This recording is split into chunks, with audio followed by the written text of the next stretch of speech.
हरे कृष्णा सभी हरे कृष्णा सभी डिवोटीज को प्रणाम।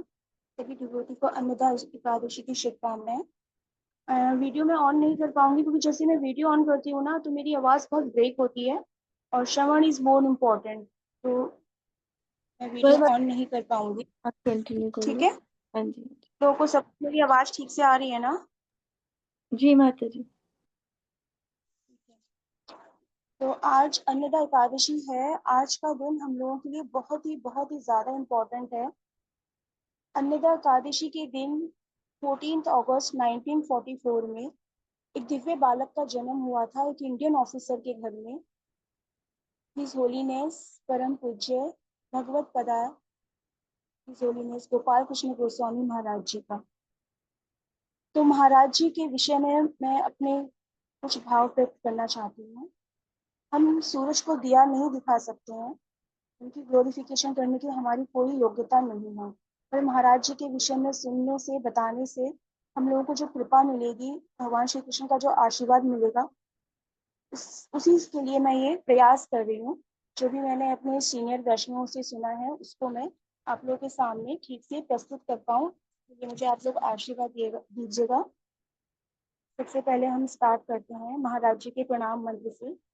नमः ओम विष्णु पादाय कृष्ण पृष्ठाय भूतले श्रीमते गोपाल कृष्ण गोस्वामी इति नामिने प्रभुपादस्य साहित्यम यः प्रकाशय विक्रियत च प्रचारम कर्तव्य साधु भगवत पदाय ते नमः। तो हिज होलीनेस गोपाल कृष्ण गोस्वामी महाराज अन्नदा एकादशी के दिन महाराज जी का प्रकट्य हुआ था। और देखिए कितना सुंदर संयोग है, शिला प्रभुपाद जी का प्रकट्य हुआ नंदोत्सव के दिन और महाराज जी का प्रकट्य हुआ अन्नदा एकादशी के दिन। तो महाराज जी बचपन से ही महाराज जी का आध्यात्मिकता की तरफ काफी रुचि थी। महाराज जी एकेडमिकली भी बहुत ही ब्रिलियंट स्टूडेंट रहे हैं और महाराज जी के पिताजी ने उनको भगवत गीता दी और बोला कि आप, फ्रांस में उनकी सिस्टर रहती थी, कि आप वहाँ पे जाके अपनी सिस्टर को ही दे देना। तो महाराज जी एकेडमिकली जैसे मैंने बताया बहुत ही ब्रिलियंट स्टूडेंट थे। महाराज जी फ्रांस गए, महाराज जी मॉन्ट्रियल भी गए। तो वहाँ पे महाराज जी ने क्या कहते हैं हरे कृष्णा, महाराज जी की ना स्टार्टिंग से रुचि थी। तो महाराज जी जब मॉन्ट्रियल में थे तो महाराज जी सर्च करते थे कि कहीं मुझे कोई स्पिरिचुअल ऑर्गेनाइजेशन मिल जाए, कहीं कोई स्पिरिचुअल डिस्कोर्स मुझे मिल जाए। तो समहाउ महाराज जी हरे कृष्णा सेंटर पहुंचे। तो वहां पे जब महाराज जी गए तो वहां पे ना कीर्तन हो रहा था। तो महाराज जी को बहुत अच्छा लगा कीर्तन, तो महाराज जी ने वहां पे एवरी संडे जाना स्टार्ट कर दिया। तो फिर महाराज जी को वहां पे 3 जून को का दिन था, वहां पता चला कि शिला प्रभुपाद जी आने वाले हैं। तो सब लोग बहुत बिजी थे। जैसे हमारे यहाँ पे भी जब कोई सीनियर वैष्णव आते हैं तो सबको सेवाएं दी जाती हैं कि आपको वेलकम करने के लिए रंगोली सजानी है, आपको स्टेज तैयार करना है। तो वहाँ पे सब लोग सेवा में लगे हुए थे। तो महाराज जी ने भी बड़े विनम्र भाव से वहाँ के लीडर को बोला क्या मैं कोई सेवा कर सकता हूँ।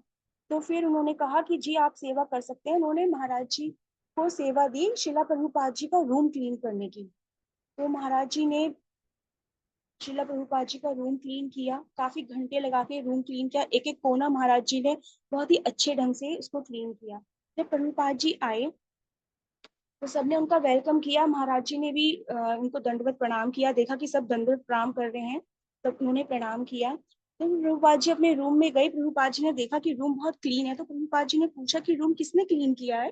तो वहाँ के भक्तों ने बताया कि एक इंडियन है जो हमारे यहाँ हर संडे को आते हैं, उन्होंने क्लीन किया है। प्रभुपाद जी ने महाराज जी को बुलाया और फिर महाराज जी ने उनको प्रणाम किया। तो फिर प्रभुपाद जी ने, आप ये देखिए, फर्स्ट टाइम प्रभुपाद जी महाराज जी से मिल रहे हैं और देखते के साथ ही बस प्रभुपाद जी ने ये बोला, you from India, Indian boy, तो आपको ना प्रचार करना चाहिए।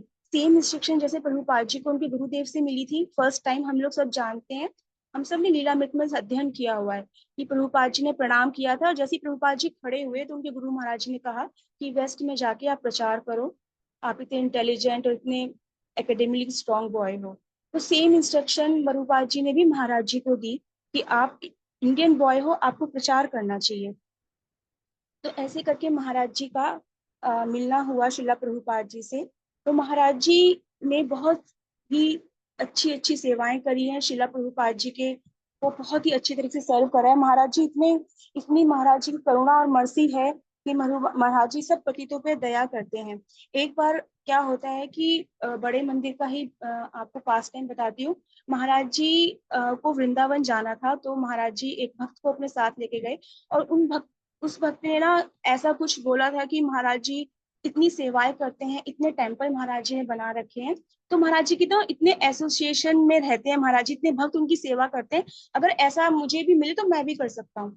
वो महाराज जी के साथ, तो फिर समहाउ महाराज जी अपने रूम से आ रहे थे, तो वो ही डिवोटी, सेम डिवोटी महाराज जी को मिलते हैं, प्रणाम करते, तो महाराज जी ने उनको बोला आप मेरे साथ वृंदावन चलिए। तो महाराज जी वृंदावन जाते हैं उनके साथ, तो डिवोटी को लेके जाते हैं। तो महाराज जी जब वृंदावन पहुंचते हैं, तो महाराज जी वृंदावन जाने से पहले ना दो तीन प्लेसेस पे और महाराज जी की मीटिंग थी, वो करते करते मॉर्निंग में महाराज जी निकलते हैं, शाम को वृंदावन पहुंचते हैं। तो उसके बाद महाराज जी के जो शिष्य होते हैं ना, जब वृंदावन जाते हैं, तो महाराज जी के शिष्यों का रूम भी महाराज जी के साथ में ही होता है। तो वो डिवोटी इतना थक गए कि जाके सो गए। नेक्स्ट डे मंगला आरती में जब भी महाराज जी जाते हैं, इवन दिल्ली टेम्पल में भी ना, जो उनके शिष्य का रूम है ना, वहां पे हरि बोल गेट अप ऐसे बोलते हैं। तो महाराज जी ने ऐसे बोला, पर वो डिवोटी उठे नहीं। महाराज जी मंगला आरती में गए, मंगला आरती अटेंड करी, वो डिवोटी बहुत लेट आए। तो महाराज जी जपा कर रहे थे, धीरे से उनके सामने बोलते हुए गए, नो मंगला आरती नो प्रसादम। हल्का सा महाराज जी ने जस्ट विनोद किया। तो फिर वो डिवोटी जो है, उस दिन उन्होंने प्रसादम नहीं किया। समहाउ महाराज जी को पता चला कि डिवोटी ने प्रसादम नहीं किया है, तो महाराज जी ने उनको बोला कि उनको बोलो प्रसादम कर लें, उन्होंने नहीं किया। फिर महाराज जी वहां से निकल जाते हैं, और फिर महाराज जी जब दिल्ली की तरफ आ रहे होते हैं, तो महाराज जी की गाड़ी और उनकी गाड़ी थोड़ी सी आगे पीछे होती है। महाराज जी के पास एप्पल होता है, तो महाराज जी अपने उनसे पूछते हैं, जो साथ में शिष्य होते हैं, कि इन्होंने प्रसादम किया था? उन्होंने कहा नहीं किया। आप बिलीव नहीं करेंगे, महाराज जी ने खिड़की से एप्पल लेके साथ वाली खिड़की में ऐसे डाला, और कहा, फोन के थ्रू अपने शिष्य को बोला कि उनको बोलो कि ये प्रसादम कर ले। मतलब कितने महान आचार्य, इतने महान सन्यासी, और एक भक्त के लिए इतना कंपैशन दिखा रहे हैं, इतनी चिंता दिखा रहे हैं कि वो प्रसादम कर ले। उसके बाद उन्होंने उनको एप्पल दिया, तब भी उन्होंने नहीं पाया। फिर जहाँ पे ना एक जगह महाराज जी का प्रसादम अरेंज किया था किसी भक्त ने, सब लोग वहां पहुंचे, और वहां पे सबके सब सबको महाराज जी को आसन दिया गया, फिर और सब शिष्यों को बिठाया गया। तो महाराज जी के आगे भी प्रसादम आया, सबके आगे आया, तो वो डिवोटी तब भी प्रसादम नहीं ले रहे थे। तो महाराज जी के आगे आया, तो उन्होंने, जिनके घर में ये ऑर्गेनाइज हुआ था ना लंच प्रसादम, तो उन्होंने महाराज को बोला, महाराज जी आप प्रसादम स्टार्ट कीजिए। महाराज जी ने बोला कि नहीं, मैं प्रसादम नहीं करूंगा। फिर वो जो होस्ट है, उन्होंने कहा, महाराज जी कुछ कमी रह गई, प्लीज हमें बताइए, हमारी कुछ गलती है। महाराज जी ने कहा, नहीं, मेरे एक शिष्य ने प्रसादम नहीं किया है, तो मैं नहीं करूंगा। और महाराज जी के सामने वो शिष्य वहीं बैठे हुए थे, उनकी आंखों से आंसू निकल गए कि महाराज जी के मन में कितनी दया है, और महाराज जी के प्रति में क्या क्या मेरे मन में विचार आ रहे थे। तो महाराज जी ने पहले उनको प्रसादम करवाया, उसके बाद महाराज जी ने प्रसादम किया। और ये जो आप दिल्ली टेम्पल देख रहे हैं, ईस्ट ऑफ कैलाश का टेम्पल, इसके लिए महाराज जी ने इतना स्ट्रगल करा है, इतना कि हम उतना सोच भी नहीं सकते हैं। जब दिल्ली टेम्पल की एक तो जो जमीन है, ये बहुत ही मुश्किल से मिली है। महाराज जी घंटों डीडीए ऑफिस में बैठे रहते थे, और वो जो वहाँ की जो ऑफिस की जो हेड थी, वो महाराज जी को टाइम नहीं दिया करती थी। सेम आप लोगों ने देखा होगा, जब श्रीला प्रभुपाद जी टिकट लेने के लिए मोरारजी देसाई के रूम के बाहर बैठे रहते थे, और वो उनको टाइम नहीं देती थी। महाराज जी ने सेम स्ट्रगल करा है, और उसके बाद जैसे तैसे जमीन मिली, उसके बाद आप लोगों को पता ही है कितना धन चाहिए होता है टेम्पल के लिए। महाराज जी ने इतने सालों तक सिर्फ खिचड़ी प्रसादम पाया और कुछ नहीं पाया। हमें ये पता चलता है सीनियर वैष्णव से, खिचड़ी और कद्दू की सब्जी सिर्फ महाराज जी ये लेते थे।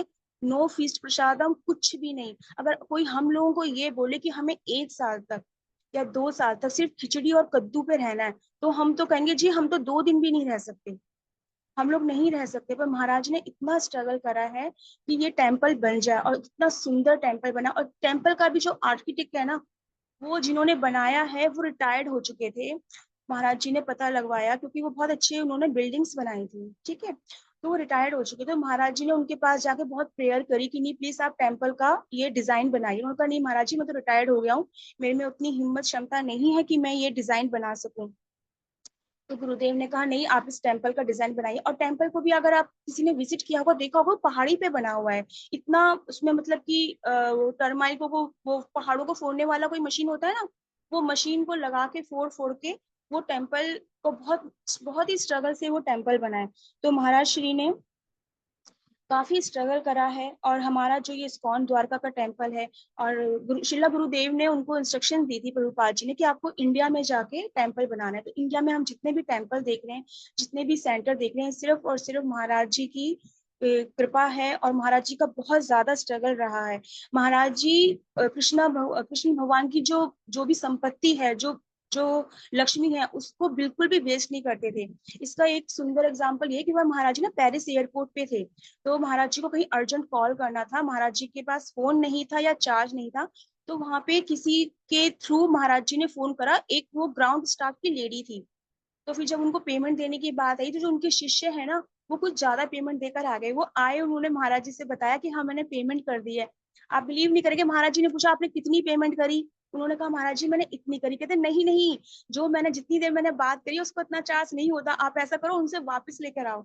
तो शिष्य इतने शर्मा रहे थे कि महाराज जी प्लीज, ऐसे मैं कैसे जाऊं उनसे वापस मांगने। कहा नहीं, कृष्णा का मनी है, इसको बिल्कुल वेस्ट नहीं करना, आप जाइए और उनसे इतने पैसे वापस लेकर आइए।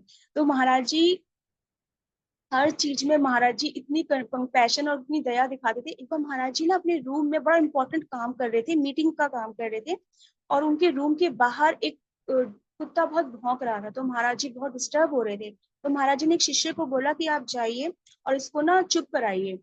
तो फिर शिष्य जाने लगा। फिर महाराज जी पीछे से आवाज लगाते, नहीं नहीं रुकिए, आप ऐसा कीजिएगा, उसको बड़े शांति से आराम से चुप कराना और उसको कुछ दे देना अगर वो चुप ना हो। फिर शिष्य जाने लगा। फिर महाराज जी ने रोका, नहीं आप रुकिए, आप ऐसा कीजिए, अगर वो चुप ना हो ना, क्योंकि ये कुत्ता है, उसका स्वभाव है भौंकना, तो आप उसको डांट के मार के भगाना मत, मैं ऐसे ही अपना काम कर लूंगा, आप बस अपनी कोशिश करके आइए। तो छोटे से छोटे जीव के प्रति महाराज इतनी ज्यादा, महाराज हृदय में कंपैशन दया थी। ऐसे भी हमने कई पास टाइम सुने हैं, जब महाराज जी गाड़ी से जा रहे थे, कभी कोई कबूतर वगैरह गाड़ी के नीचे आ गया था, महाराज जी गाड़ी रुकवा के और हरि नाम करते थे। महाराज जी देखिए मॉर्निंग वॉक जब करते थे ना, तो कभी कभी हम वीडियोस में देखते हैं महाराज जी ना रुक के मॉर्निंग वॉक करते थे, तो वहां पे कुछ चींटियां होती थी, तो महाराज जी जोर जोर से मॉर्निंग वॉक वो अपना हरि नाम उच्चारण करते थे, हरि नाम की माला करते थे। क्योंकि महाराज जी चाहते थे कि जो जपा मैं कर रहा हूँ, इससे आसपास के जितने भी छोटे छोटे पेड़ पौधे हैं, या जितने भी जो पशु पक्षी हैं, और जो जितने भी जीव जंतु हैं, सबका उद्धार हो। महाराज जी के मन में सबके प्रति बहुत कंपैशन था, और ये हमारे कई टीम के मेंबर जानते हैं। जब हम लोग महाराज जी से मिलने गए थे, हमें सौभाग्य प्राप्त हुआ था, विशंबर प्रभु जी के एसोसिएशन में हम लोग गए थे। तो महाराज जी के दांत में इतनी प्रॉब्लम थी, और एक शिष्य बैठा हुआ था कॉन्टिन्यूसली, आप बिलीव नहीं करेंगे, ब्लड आ रहा था, महाराज जी की टीथ सर्जरी हुई थी। तो वो टिश्यू लेके क्लीन करता जा रहा था, और महाराज जी ने हम लोगों को टाइम दिया, जबकि महाराज जी बिल्कुल उस कंडीशन में नहीं थे। सबसे महाराज जी मिले, सबसे पूछा कि आपकी क्या सेवा है, आपकी क्या सेवा है, सबसे महाराज जी ने बात करी। तो श्रीला गोपाल कृष्ण गोस्वामी महाराज जी का आज ईस्ट ऑफ कैलाश टेम्पल में अपीयरेंस डे सेलिब्रेशन है। तो सभी भक्तों से रिक्वेस्ट है, जो भक्त जा सकते हैं ना, जिनके पास टाइम है, जो कहीं और बिजी नहीं है, वो प्लीज जरूर जाएं। इस हमारे इस्कॉन द्वारका से बसेस जाएंगी, तो आप लोग वहां पे जा सकते हैं। महाराज जी का जितना गुणगान आप लोग सुनेंगे ना, तो आपकी कृष्णा के प्रति श्रद्धा बढ़ेगी, महाराज जी के प्रति श्रद्धा बढ़ेगी। और स्पेशली जो लोग दीक्षा लेना चाहते हैं ना, उनको तो सीनियर वैष्णवों के दर्शन जरूर करने चाहिए, तभी आपको कृपा मिलेगी। और आज अन्नदा एकादशी भी है। अन्नदा एकादशी सभी पापों को नाश करने वाली है।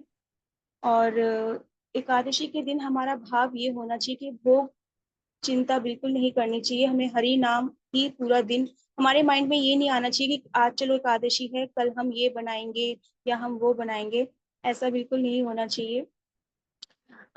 श्रीला भक्ति विनोद ठाकुर महाराज एक बहुत सुंदर बात बताते हैं कि जैसे हम जपा करते हैं ना, कभी हम लोगों का ध्यान नहीं लग पाता है, मन यहाँ वहां जरूर जाता है, तो इसकी बहुत अच्छी रेमेडी उन्होंने दी है कि जब कभी भी ऐसा हो तो हमें हरि नाम की माला इंक्रीज कर देनी चाहिए। जैसे रेगुलर बेसिस पे हम 16 राउंड करते हैं, एकादशी पे हमें बताया गया है कि हमें 25 राउंड करने हैं, तो हमें और जपा करना है, और जपा करना है। तो आप ये देखेंगे, जब आप किसी चीज को इग्नोर करते हैं ना, किसी चीज पे ध्यान नहीं देते हैं, तो वो चीज आपको डिस्टर्ब नहीं करती, एक लिमिट तक वो आपको डिस्टर्ब करेगी। लेकिन जब आप कॉन्टिन्यूसली उसको बिल्कुल इग्नोर करेंगे, अपना ध्यान वहां जा रहा है बट उसको वापस खींच के लेकर आइए, तो वो चीज आपको डिस्टर्ब नहीं करेगी। और हमारे एक इसमें ये पास टाइम आता है कि जब महाराज युधिष्ठिर हैं, तो वो श्री कृष्णा से बोलते हैं कि आप मुझे इस एकादशी की इम्पोर्टेंस बताइए। तो ब्रह्म वैवर्त पुराण में ना युधिष्ठिर महाराज और श्री कृष्णा जी का संवाद है। तो उसमें श्री कृष्णा बताते हैं कि राजा युधिष्ठिर थे, वो काफी पूरी पृथ्वी पे उनका राज्य था, बहुत सत्यवादी थे। बट किसी अनजाने पाप के थ्रू ना उनसे उनका सारा राज्य उनसे हट गया, और उनकी जो पत्नी है, उनके पुत्र हैं, वो भी उनसे बिछड़ गए। इवन उनकी ये कंडीशन आ गई कि उनको ना चांडाल के यहाँ रह के वहां जाके कार्य करना पड़ा। वो मृत शरीरों के कपड़े निकालते थे, और जो चांडाल जैसे कहता था उसकी तरह ही उसका कार्य करते। तो एक बार वो अकेले में बैठे ना विचार कर रहे थे कि इतना सब कुछ मेरे साथ क्यों हुआ, मैं तो ऐसा कुछ करा ही नहीं। कई बार लोग सोचते ही हैं, हम भी सोचते हैं, पर कुछ हमें पता नहीं होता कि कौन सा कर्म कब उदय हो जाए। तो गौतम ऋषि वहां पे प्रकट होते हैं। तो वो कहते हैं कि आप अन्नदा एकादशी आने वाली है कृष्ण पक्ष की, इसका पालन कीजिएगा।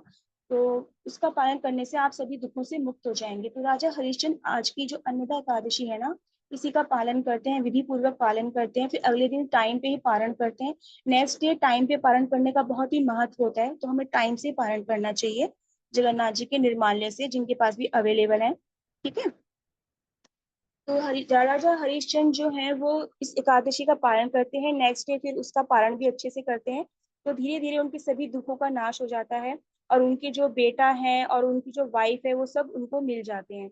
तो पूरी श्रद्धा के साथ हमें आज की एकादशी का पालन करना चाहिए, और जितना हो सके महाराज जी के विषय में हमें श्रवण करना चाहिए, ताकि तभी हमें श्री कृष्ण की कृपा प्राप्त होगी। आप ऐसे कृष्ण कथाएं सुनते हैं, बार बार सुनते हैं, डेली हमारे कृष्णा बुक पे हम लोग क्लास लगाते हैं, है ना। पर हमें जो सीनियर आचार्य है ना, उनका भी डेली हमें चाहे 20 मिनट्स करें, चाहे आपके पास 10 मिनट्स है ना, आप जरूर उनको सुनिए, क्योंकि भगवान श्री कृष्ण हमको जानते हैं नहीं जानते, हमारी प्रार्थना वहां तक जा रही है हमें नहीं पता, पर वो उनकी जो प्रियजन है, ये जो आचार्य है ना, तो उनको, ये उनकी जो शुद्ध प्रतिनिधि है, अगर हम इनको ग्लोरीफाई करेंगे, इनके बारे में हम जितना श्रवण करेंगे, तो वो हमारी जो भक्ति है उसमें हमें जरूर प्रोग्रेस मिलेगी। आप जब भी धाम जाएं, किसी भी धाम जाएं, आप हमेशा पहले समाधि मंदिर पे दर्शन कीजिएगा, वहां पे आपको कृपा मिलेगी। समाधि मंदिर में दर्शन कीजिएगा, उसके बाद ही आप श्री विग्रह का दर्शन कीजिएगा। आप वृंदावन जाएं तो प्रभुपाद जी का, गोपाल कृष्ण गोस्वामी महाराज जी की समाधि का दर्शन करें, उसके बाद अब आप श्री विग्रह का दर्शन करें। क्योंकि जो शुद्ध भक्त होते हैं वो भगवान के रिप्रेजेंटेटिव होते हैं। ठीक है। और जो शुद्ध भक्त होते हैं उनके हृदय में राधा कृष्ण निवास करते हैं।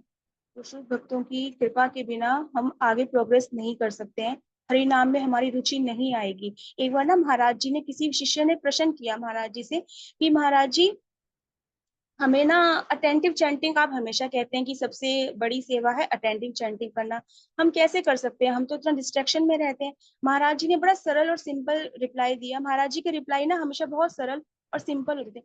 महाराज जी ने कहा, डू मोर चैंटिंग। आपको अगर हरिनाम में रुचि बढ़ानी है तो आप और ज्यादा जप कीजिए, जब भी टाइम मिले तब जप कीजिए। ठीक है। और एक और बात आपसे शेयर करना चाहती हूँ। एक बहुत सुंदर, मैंने एक जगह पढ़ा था, श्री सनातन गोस्वामी हरि भक्ति विलास में बताते हैं, देखिए, जब हम लोग जपा कर लेते हैं ना, तो जपा की माला को हम लोग मतलब अच्छी जगह स्थान पे रख देते हैं। जब कभी हम टेम्पल आते हैं तो हम देखते हैं डिवोटीज के गले में माला होती है, डिवोटीज सेवा कर रहे हैं, स्टेयर्स पे आ रहे हैं, जा रहे हैं, हेयर एंड देयर हो रहे हैं, और कीर्तन कर रहे हैं, जंपिंग कर रहे हैं। तो ऐसा नहीं होना चाहिए, उस समय हमारे गले में माला बिल्कुल नहीं होनी चाहिए। वो हरिनाम प्रभु हैं। हम लोग सब ये सुनते आ रहे हैं जब से जपा कर रहे हैं कि हरि नाम में और श्री कृष्णा में कोई अंतर नहीं है। तो उसी भाव से हमें अपना जो बीट बैग है उसको एक बहुत अच्छे नाइस स्थान पे रखना चाहिए। इवन हमें ऑल्टर में एक छोटा सा, एक बहुत मिनी मिनी मिनी आसन आते हैं बहुत निक्के निक्के से, उस पे हमें अपनी जपा माला को बहुत ध्यानपूर्वक रखना चाहिए। कई बार जपा माला हमारे गले में होती है, हम पानी पी रहे हैं, ऐसा बिल्कुल नहीं करना चाहिए। जपा माला को जब आप कोई एक्टिविटी कर रहे हैं और डांसिंग कर रहे हैं, कीर्तन कर रहे हैं, तो वो अप एंड डाउन आप हो रहे हैं, तो वो जपा माला भी हिल रही है, तो ऐसा बिल्कुल नहीं होना चाहिए। उसको आप साइड में रखिएगा, और जब आपको जपा करना है तभी आप उसको ले सकते हैं। कई बार ये भी देखा गया है कि डिवोटीज ना घूम घूम के जप करते हैं, तो इसका इवन मैंने अभी टेम्पल पुजारी से रिकन्फर्म भी किया था, जब मैंने वीडियो देखा कि मैंने तो उन्होंने मुझे ये बताया कि माता जी, जो जपा होता है वो सिर्फ बैठ के किया जाता है। ठीक है। बाकी आप जैसे किसी यात्रा में जा रहे हैं, आप कोई परिक्रमा कर रहे हैं, इवन उसमें भी या तो आप कोई कथा सुन लीजिएगा, या फिर आप मन मन में या मानसिक कर लीजिएगा। पर जो माला पे करते हैं ना, और मैंने उनको वही बोला, मैंने कहा प्रभु जी, हमने तो सबको देखा है, इवन हमने खुद भी किया है। उन्होंने मुझे वही समझाया कि ऐसा नहीं करना चाहिए। कभी कभी डिवोटीज को पता नहीं होता है, तो आप सिर्फ 1 घंटे का टाइम है या आपके पास आधे घंटे का टाइम है, आपको बैठ के ही करना है। ठीक है। आप कहीं जा रहे हैं, मेट्रो में जा रहे हैं, आप श्रवण कर सकते हैं, पढ़ सकते हैं, पर माला की जो जाप है वो एक जगह बैठ के ही करना है। ये मुझे अभी जस्ट ध्यान आया था, तो मैंने आप लोगों के साथ शेयर करा है। और एक और बात याद आ रही है कि जपा में जो जपा माला होती है ना, कई बार वो उलझ जाती है ना, तो हम लोग बड़ी जोर जोर से उसको हिलाते हैं। राइट। और उसको कई बार हिला के हम, तो उसको हमें बहुत सावधानी से निकालना है। मतलब कहने का मतलब ये है कि आपको बीट बैग और जपा माला को बहुत ही केयरफुली हैंडल करना है। आपके मन में ये भाव होना चाहिए कि ये जो मैं हरिनाम कर रही हूँ और भगवान में और हरिनाम में कोई डिफरेंस नहीं है। और थोड़ा सा आप ऐसा भी इमेजिन कर सकते हैं, जब आप हरिनाम कर रहे हैं, कोई चित्र आप सामने रख सकते हैं, परिणाम तख्ती बना के रख सकते हैं। तो ये कुछ कुछ स्टेप हैं जिससे आपको हेल्प मिल सकती है। बाकी ऐसा अगर हम सोचे कि हमारा बिल्कुल ध्यान नहीं जाएगा, तो ऐसा तो पॉसिबल बिल्कुल भी नहीं है। ध्यान हमारा जाएगा और हमें इस ध्यान को वापस लेके आना है। तो आज हम सब हिज होलीनेस गोपाल कृष्ण गोस्वामी महाराज जी के चरणों में विनती करते हैं कि महाराज हमारा हरि नाम के प्रति श्रद्धा बढ़े, हम ध्यान पूर्वक जप कर पाए, श्री कृष्णा के दर्शन में हमारी आसक्ति बढ़े, श्रीला प्रभुपाद जी के दर्शन में आसक्ति बढ़े, आपकी चरणों में हमारी आसक्ति बढ़े। तो इसी प्रार्थना के साथ आज मैं जपा टॉक यहीं पे विराम देती हूँ। हरे कृष्णा। हरे कृष्णा। थैंक यू माता जी।